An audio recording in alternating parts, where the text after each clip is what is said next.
Saludos amigos, estamos en Criptocharla en la Colmena, hoy con nuestro invitado Antonio Rusonielo, quien es profesor del Departamento de Ciencias de Computación de la Universidad Central de Venezuela. Él es ingeniero eléctrico, se especializó en comunicaciones y bueno, por las comunicaciones y eso como que vino una cosa conecta con la otra. Exacto. Fue conectando. Y hoy vamos a estar hablando, porque entre otras cosas, él es profesor también del curso de posgrado Tecnología Blockchain y Economía Digital. Entonces, por supuesto, está dentro de la misma temática que hemos estado tratando acá. Aparte de eso, también vi que también estás metido en serio en la filosofía, ¿no? Oye, sí, bueno, hicieron una investigación interesante. Sí. Eso siempre fue una inquietud y he hecho cursos de extensión en la Simón Bolívar, en la Central, ¿no? Pero sí, estudiaba algo de filosofía antigua, filosofía contemporánea, sí, siempre me ha llamado la atención. De hecho, sí, vi que tenían unos trabajos sobre Sócrates, Platón. Es correcto. Antonio Agustín. Sobre Agustín de Hipona, sí, cómo no. Bueno, y curioseando de ese trabajo, el de San Agustín, sí, estaba viendo que el tema que tocas ahí es precisamente el descubrimiento de la verdad. Además que hablas de la pregunta que se hace, ¿quién soy en realidad? ¿Quién es Antonio Rusonielo? Mira, lo puedo decir, y de hecho es una descripción de un perfil muy filosófico, ¿no? Una persona muy curiosa, ¿no? El filósofo es un curioso. Yo creo que también la persona que viene del mundo científico no es más que un filósofo de una nueva estirpe, una nueva forma, pero no deja de ser un curioso que quiere responder preguntas y bueno, la respuesta a esas preguntas está en la búsqueda de la verdad. Ahora, ¿qué es la verdad? Nos damos cuenta que a veces tenemos respuestas parciales y siempre seguimos buscando esa verdad que pareciera que no es una verdad absoluta, pero sí nos da respuestas y nos ayuda a ir avanzando, evolucionando y haciendo más fácil de alguna manera nuestra vida, ¿no? Y eso es parte de lo que es la tecnología. Entonces, por ahí va la cosa, digamos, es curiosidad y es pasión también, abordar los temas con pasión, enamorarse de las cosas. Creo que es importante y eso le digo a los estudiantes, especialmente a los estudiantes de pregrado, que no solamente es aprender un tema porque toca, sino porque hay conocimiento, porque porque es transformador, porque esa tecnología ha hecho que sea posible que tengamos los estándares de vida de la actualidad. Entonces, bueno, hay que tomárselo con seriedad, con pasión, ¿no? Y con enamoramiento de alguna manera, ¿no? Entonces, ahí estaría, digamos, esa combinación entre el perfil filosófico y el científico, ¿no? Ahora, a nivel, viendo lo que ha sido tu especialización, tus estudios, como dices tú, hay una parte muy científica, ¿verdad? Además, cuando te metes precisamente a la ingeniería eléctrica, todo eso empieza de esa manera, o sea, son cosas como muy puntuales, todo muy comprobable. Por otro lado, te has especializado también en Internet de las Cosas, que para mí es la parte más futurista, eso es lo que a mí más me suena a ciencia ficción de toda esta parte. Pero además de eso está en una parte que para mucha gente todavía es algo inexistente, que es ficticio, que es una mentira, que es intangible, pero sí, como es real. La blockchain, y mucha gente que no cree y pone en duda todo eso y cree que las criptomonedas son un fiasco, que son sistemas piramidales, cosas de ese tipo. Y tú, precisamente donde te metiste fue en el área de educación y además a nivel de posgrado. Y ¿cómo se enfoca o cómo combinas tú esos elementos de esa cosa científica con todos esos puntos que estamos mencionando? Mira, muy bueno, porque de hecho el abordaje siempre fue con una visión, digamos, un acercamiento científico, ¿no? Es decir, de cómo funciona la cosa. Yo me acuerdo que una vez estábamos tomando un café acá en la universidad y con varios profesores surgió el tema del Bitcoin, ¿no? 2015, 2016. Y por ahí, bueno, dijimos, vamos a estudiarlo, ¿no? Y entonces, por supuesto, empezamos por el paper de Satoshi Nakamoto. ¿De qué es esto? Esto es ciencia, ¿no? Ciencia de la computación, además. Y cada vez que empezamos a estudiar más y más, decíamos, bueno, aquí no hay trampa, esto hace la magia. Y lo está haciendo con ciencia, o sea, con criptografía, con elementos, con protocolos de redes distribuidos que se usaban desde hace años. Es decir, lo que hizo fue combinar una cantidad de elementos y, digamos, surge por primera vez en la historia lo que nosotros, bueno, generalmente hablamos o mencionamos o nos referimos a ella como criptomonedas, pero que al final es la primera vez que aparece un elemento, un activo digital, ¿no? En términos más generales. Un activo tiene valor, pero su naturaleza es totalmente digital, no es tangible, pero es real. Y siempre la invitación que yo pues le he hecho también en el curso y de hecho mi manera de acercarme y de hacer vida, digamos, dentro de la blockchain, de las criptomonedas, siempre ha sido a través de la tecnología, ¿no? O sea, de entender esa tecnología. Bueno, por eso uno, a lo largo, digamos, de todos estos años que hemos dado los cursos, explicamos los conceptos esenciales, o sea, qué es un bloque, qué son las cadenas, cuáles son los elementos criptográficos que están allí, que hacen posible que estemos hablando de un criptoactivo, o sea, algo no puede ser duplicado, no se crea de la nada, que existen unas reglas algorítmicas, programadas, y pues los problemas, digamos, inconsistencias se resuelven a través de un consenso, ¿no? Entonces, bueno, eso es tecnología, eso es ciencia y eso está operando, ¿no? O sea, eso es real. Entonces, por eso la invitación a la gente que se quiere acercar al mundo de las criptomonedas, que quiere ir de hecho en una capa ya a nivel de financiera o de hacer trading, que es válido, bueno, es primero invitarlos a que estudien un poco la tecnología para que sepan en qué van a invertir. O sea, que no es un esquema piramidal, que se trata, digamos, de nuevas formas de economía, instrumentos financieros que no, pues antes eran impensables, ¿no? Entonces, bueno, esto es disruptivo totalmente. O sea, blockchain es disruptivo. Mira, a lo largo, digamos, de nuestros cursos, además que no es solamente un tema tecnológico, sino que es un tema que requiere el estudio de economistas, o de la participación de economistas, de abogados, ¿no? Es multidisciplinario. Entonces hemos hecho un grupo con varios profesores, abogados, economistas, y hemos abordado el tema de las criptomonedas y los criptoactivos desde una perspectiva multidisciplinaria. Y de hecho en el curso que tuvimos el año pasado, el curso de posgrado de Economía Digital y Tecnología Blockchain en la UCB, bueno, tuvimos contadores, los asistentes, contadores, administradores, uno que otros, digamos, computistas, abogados, un artista, ¿no? Que también se acercan porque esto ha transformado de manera transversal una cantidad de áreas, incluso el arte, se habla de arte digital o criptoarte. Entonces, bueno, estamos definitivamente ante un elemento que es transformador en prácticamente todas las actividades de lo social, de lo humano, ¿no? Es decir, la forma en que pagamos, la forma de utilizar el dinero digital, pero no es un dinero digital emitido por bancos centrales. Tenemos estas opciones que son dineros digitales autónomos. En fin, da para mucho, pero el mensaje siempre es estudiar las tecnologías que apoyan esto y, bueno, estar seguro que estamos ante un área que tiene años de ser probada, ¿no? Y de ser atacada, pues sin éxito. Entonces, ahí está dando resultados y es real. Es intangible, sí, pero es real. Sí existe, o sea, la tecnología realmente es algo así vanguardista, es algo realmente novedoso, o sea, lo que se desarrolló con la blockchain. Mire, totalmente. Ahora, bueno, hay dos formas de verlo. En cuanto a una tecnología innovadora y nueva, o sea, que se descubrió un nuevo protocolo o un nuevo elemento, digamos, dentro de las ciencias de la computación, realmente con el nacimiento de las blockchain, bueno, no fue realmente así. Lo que se hizo fue combinar, y eso es la blockchain. Es una combinación de tecnologías que ya tenían más de 20 años, que se usaban en otros elementos.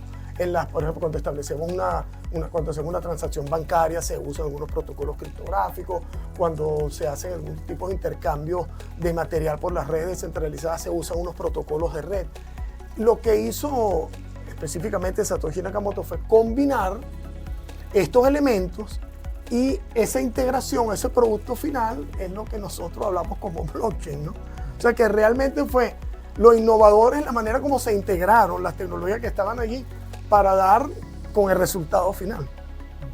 Entonces, o sea, no es que se inventó algo nuevo, sino que se combinaron cosas para obtener un resultado, bueno, sí, de un producto nuevo, pues un elemento nuevo, ¿no? Okay. Amigos, estamos en Criptocharlas en La Colmena.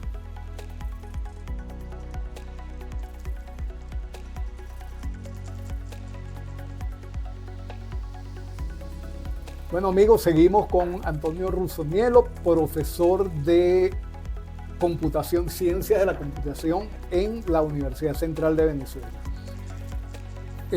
Por cierto que estamos aquí en los espacios de la Universidad Central, tú querías comentar también. Sí, bueno, son espacios nuevos, de hecho creo que estamos estrenando. Este es un estudio multimedia del Departamento de Comunicación y Redes que está de hecho abierto para el público, ¿no? Okay. Bueno, el objetivo de estos espacios es generar contenidos, abrirlos a la comunidad, crear contenidos tipo podcast, videocast, incluso contenido académico, ¿no? Bueno, aquí estamos. Buenísimo, buenísimo. Estás dedicado a la parte docente, metido de cabeza, a pesar de que veo que sigues programando, sigues haciendo todo ese tipo de cosas, ¿no? Que también tienes tu GitHub con algunos proyectos, sí. Sí, pero en la parte educativa me llama la atención que estás metido de cabeza y viendo una de las entrevistas que hicieron en ocasiones anteriores, contabas que cuando ustedes trajeron el curso a la universidad se dieron cuenta que ya todos los estudiantes estaban mucho más avanzados que ustedes, porque ya estaban más involucrados en el tema Bitcoin.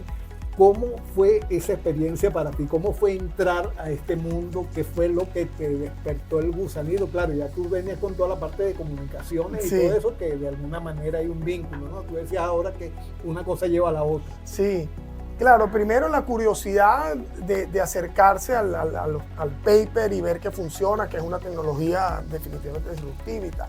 Pero cuando empezamos a hablar de estos temas, ya nos damos cuenta que había estudiantes que tenían años conociendo el Bitcoin, ¿no? Realizando operaciones y tal. Por supuesto, nosotros veíamos que había un vacío, algo que había que llenar, porque no eran temas que se abarcaran o que se tocaran dentro del mundo académico, sino bueno, la gente se acercaba ya fuera por necesidad, ¿no? Para bueno, poder hacer algo de trading y ganar algo de dinero.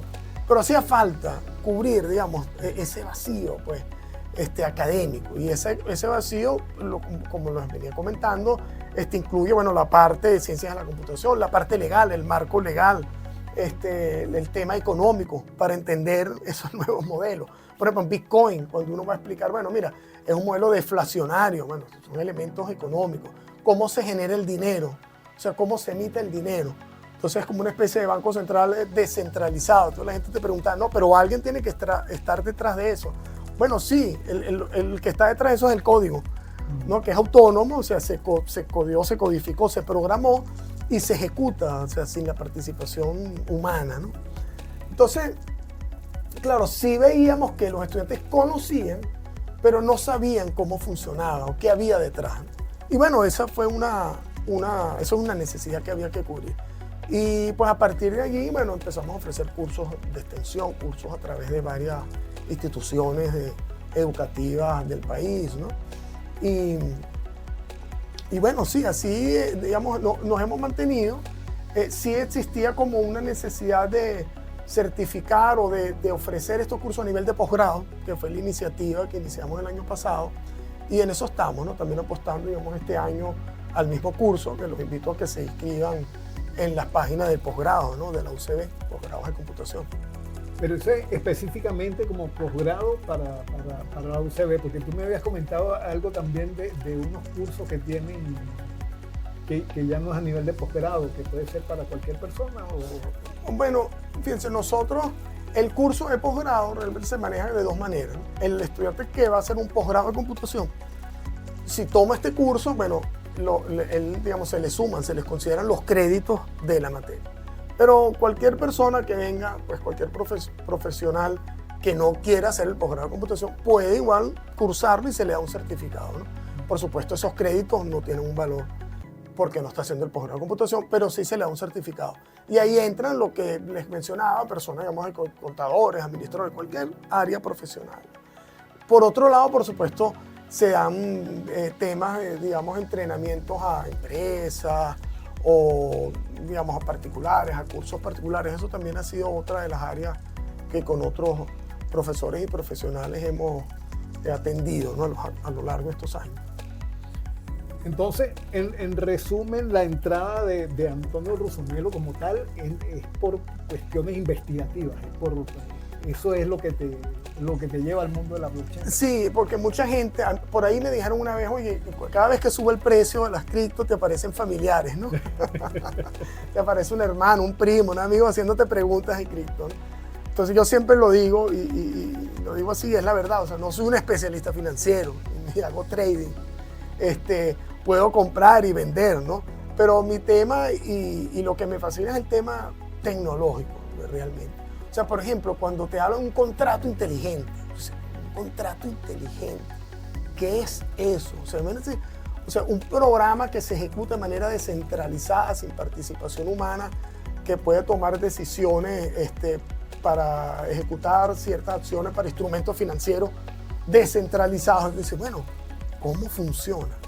Entonces ahí ese es, digamos, lo que me motiva, ¿no? O sea, cómo funciona los contratos directos, la Web3, las mismas cripto, las CBDC o las monedas que van a empezar a emitir los bancos centrales, las monedas digitales.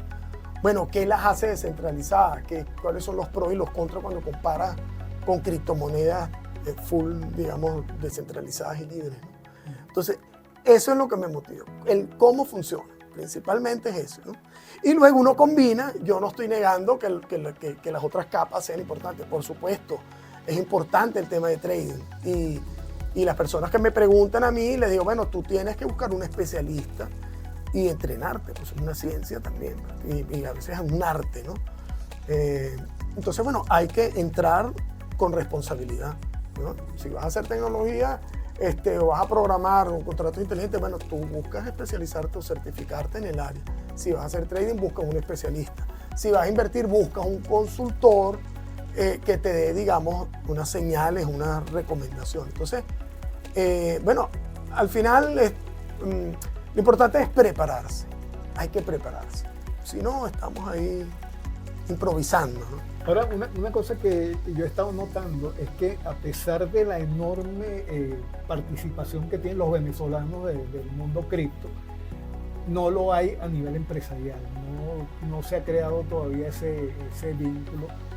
¿En qué medida puede contribuir esta parte educativa que están trabajando ustedes, que está como a otro nivel? Porque hay mucha gente, o sea, creo que todos estamos en la labor de educar, pero ustedes lo están manejando a nivel de posgrado, o sea, que creo que es otro nivel.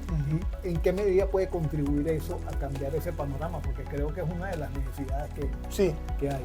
Muy importante también mencionar algo que a veces uno se le pasa en la labor que hacen ustedes, que es una labor educativa, de difusión, ¿no? Del conocimiento. Ese es otro medio también para estar al día, para saber, para detectar qué es verdad, qué no es verdad, qué es una estafa, qué no es una estafa. O sea, esos son medios actuales para informarse, ¿no? Y cada vez más, ¿no? Ahora, claro, nosotros lo que hacemos es que preparamos un profesional y lo certificamos. Y ese profesional en principio tiene que, bueno, ir a áreas específicas a las empresas privadas, por ejemplo, y resolver problemas concretos. Todavía en muchas empresas o en muchos emprendimientos, el tema blockchain a veces se ve simplemente, bueno, es simplemente un libro contable, pues un elemento de seguridad que efectivamente lo es, pero no es simplemente, no es una base de datos, ¿no? Va más allá. Entonces, evitar, por ejemplo, ciertos tipos de ataques que nosotros hemos visto y hemos presenciado, de hecho, en el país, hace unos meses. En fin, podrían evitarse con implementaciones de blockchain. Entonces, lo importante es entender cuándo, dónde y por qué utilizar blockchain. Y tal cual, por eso le digo, no son unas bases de datos tradicionales. Si necesitas elementos de centralización, entonces no utilices blockchain. Pero si te quieres apoyar en esquemas más robustos, entonces probablemente sí necesitas descentralizar ciertas de las operaciones y apoyarte en tecnologías como blockchain. Entonces, bueno, hay que construir, digamos, esa matriz, ¿no? Y tomar las decisiones. Pero tú comentabas recientemente que debido al problema que se presentó con Sunacrypt y con la caída de los juegos, que había bajado el interés en las criptomonedas. Eso se mantiene ahorita, percibes en Venezuela específicamente, ¿no? Bueno, sí. Yo honestamente pienso que independientemente de Sunacrypt, Venezuela siempre empezó a moverse hacia el mundo cripto y va a seguir moviéndose hacia el mundo cripto. Es decir, es interesante tener un marco legal, es importante tenerlo claro, que las cosas, digamos, sean transparentes, que se cumplan. Siempre fue un crítico del esquema, digamos, de Petro, ¿no? La criptomoneda que una vez se emitió el Estado, el Petro. Y fui crítico y lo expresé incluso dentro de los espacios de Sunacrypt. O sea, expresé por qué era crítico, ¿no? Entonces, bueno, la realidad ha mostrado que existen otras herramientas, otras soluciones, otros elementos, es decir, otras criptomonedas, otros criptoactivos que te hacen el trabajo. Que a veces no hay que reinventar la rueda. Y si vas a reinventar la rueda, tienes que agregar un elemento de valor adicional. O sea, los esquemas, digamos, criptoactivos, que su valor esté respaldado por un activo externo, o sea, por materia prima, o por oro, por petróleo. Bueno, eso es válido, ¿no? Eso existe, hay ejemplos. El petro podía ser un buen ejemplo, pero luego tenías que honrar los compromisos, ¿no? Sí, si tú comprabas un petro y eso valía $60, o estaba atado al barril del petróleo y hay una fórmula, esa fórmula tenía que cambiar todo el tiempo, porque hay un algoritmo que te ajusta ese valor en función del valor real del petróleo, del mercado. Si llegaba una empresa, un país extranjero a hacer una inversión en petro y luego quería tener el barril de petróleo, si fue eso lo que le prometiste, tenías que entregarle el activo físico. Entonces, eso es lo que hace la diferencia, ¿no? O sea, a veces es más complicado conectar los elementos financieros y económicos que el tema tecnológico. El tema tecnológico se puede resolver relativamente, con las herramientas que hay, es relativamente, digamos, bueno, sencillo. No quiero analizar, pero sencillo. Pero cuando la gente empieza, que quiere aplicar una solución blockchain con unos elementos de economía y tal, dices, pero ¿dónde está el elemento de valor? ¿Qué le va a dar valor a eso? O sea, ¿cómo lo vas a hacer? O sea, ¿cuál es tu esquema de lanzamiento? O sea, ¿cuáles son los beneficios?